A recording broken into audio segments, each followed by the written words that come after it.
245 student gradwaw fi 17 il-kors differenti mill-Istitut tal-Istudji Turistiċi. 95% tal-istudenti li kull sena jispiċċaw mill-ITS jirnexxilhom isibu impjieg fit-turiżmu jew jażlu li jkomplu l-istudji tagħhom.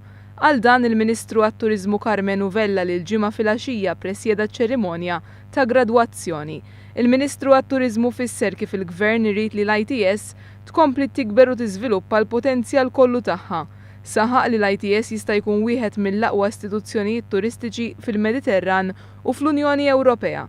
Dan jista' jkun possibbli billi jitfasslu jissaħħu l-korsijiet li jiġu offruti mhux biss skont il-bżonnijiet tal-industrija lokali imma anke skont il-ħtiġijiet Mediterranji u Ewropej. Il-Ministru Karmenu Vella ħeġġeġ lill-istudenti biex jibqgħu iżommu kuntatt mal-ITS u rringrazzja lill-amministrazzjoni tal-ITS u lill-akkademiċi kollha għax-xogħol siewi tagħhom. Preżenti għaċ-ċerimonja tal-gradwazzjoni kien hemm ukoll il-kelliem ewlieni għall-Oppożizzjoni għat-Turiżmu Robert Arrigo.